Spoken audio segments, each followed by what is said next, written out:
السلام علیکم جمشید صاحب، کیا حال ہے؟ ٹھیک ٹھاک ہے؟ خیریت سے ہیں؟ جمشید صاحب، مجھے نا وہ ریبٹس رکھے ہوئے تقریباً 2 مہینے ہو گئے ہیں، وہ ایک چڑھتے نہیں ہیں ایک دوسرے کے اوپر. تو ان کو کیا خوراک ایسی گرم دوں کہ خرگوش جو ہے وہ خرگوشنی کے اوپر چڑھے اور پھر اس کو جو ہے وہ کرے. دیکھیے غلام محی الدین صاحب، یہ عرض تو میں بار بار کر رہا ہوں کہ آپ لوگ کام کے گروپ جوائن کریں، وہ ہر گروپ میں نہ رہیں جو آپ کو کوئی فائدہ نہیں ہو. ویسے فالتو میں آپ لوگوں کی میموری فل ہو جاتی ہے. کچھ اکا دکا سیل پرچیز کے گروپ جوائن کرنے، کچھ اکا دکا ٹریننگ کے گروپ جوائن کرنے. اب جو جامی ربر فارمنگ کمپنی پاکستان کی جتنی بھی گروپ ہیں، وہ سیل پرچیز والے علیحدہ ہیں، ٹریننگ کے 40-50 گروپ پہ ہیں، تو آپ بھی کسی نہ کسی گروپ میں ایڈ ہوں گے. تو جتنی بھی میری پوسٹ آتی ہیں ان کو لازمی سنا کرو، اس میں آپ کی رہنمائی ہوتی ہے. بر وقت جب آپ کو ضرورت پڑ جائے تو آپ پریشان ہوں گے. اگر آپ کو پہلے ٹریننگ حاصل ہو تو بہت اچھا ہوگا. چلو ابھی آپ کے ریبٹ کی ٹاپک کی طرف آتا ہے. دیکھو، یہ مسئلہ تو عام ہے کہ میل میٹنگ نہیں کر رہا، اس کو کیا کیے دیا جائے. اب پہلے تو اپنی غلطی کو ڈھونڈنا چاہیے کہ ہم میں کیا کیا غلطی ہیں. پہلی غلطی تو اکثر لوگ یہ کرتے ہیں کہ خرگوش کی ڈیورمنگ نہیں کرتے.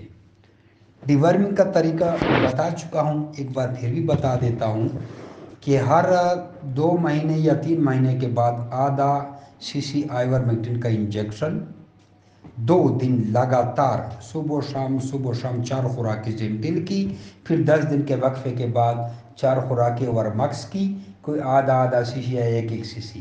یہ آپ کی ڈیورمنگ ہو گئی ہے، تاکہ آپ کے خرگوش میں کوئی اندرون کیڑے یا کیسے ورمز یا کوئی مسئلے شستے سارے آپ کو پاک ہوں. اب ہم نے خرگوش کی ڈائٹ پہ توجہ دینی کہ ہم خرگوش کو خوراک کیا دے رہے ہیں، کیا اس کی پروٹین پوری ہو رہی ہے، کیا اس کا کیلشیم پورا ہو رہا ہے، کیا منرل اس کو صحیح مل رہی ہے، کیا اس میں باقی اس کو جو چیزیں ریکوائرڈ ہے وہ مل رہی ہیں. اگر نہیں تو خرگوش کی ڈائٹ پہ نظر رکھ رہے ہیں. دیکھ، ہم ہر وقت خرگوش کی ڈائٹ بتاتے رہتے ہیں. اب اس وقت آج 3 اکتوبر ہے کہ 4 اکتوبر ہے، 3 نومبر ہے 2020 ہے میرے خیال میں.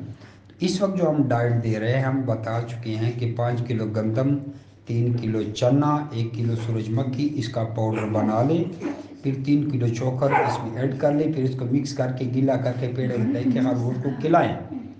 اگر اس کے باوجود کوئی کا دکا خرگوش میٹنگ نہیں کرتا تو ٹیسٹی ویرون انجیکشن انسانوں کی دکان سے ملتا ہے، ٹیسٹی ویرون، اور ساتھ میں ایک 1 cc کا سرنج لے لیں. وہ ٹوٹل انجیکشن نہیں 1 cc کا ہوتا ہے، اور خرگوش کو پچھلی ران گوشت میں آپ نے ایک انجیکشن لگا دینا ہے.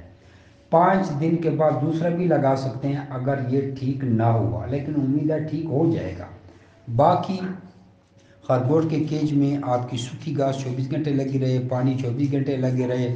جو خرگوش ٹھنڈے ہیں ان کو پاؤ کالا گڑ ان کے کیج میں ڈالیں، وہ بھی کوئی ہفتہ آدھا چاٹیں. تو انشاءاللہ اس طرح سے سارے خرگوش میٹنگ کے لیے بھی تیار ہو جاتے ہیں، وہ پریگننسی بھی کنسیو کرتے ہیں.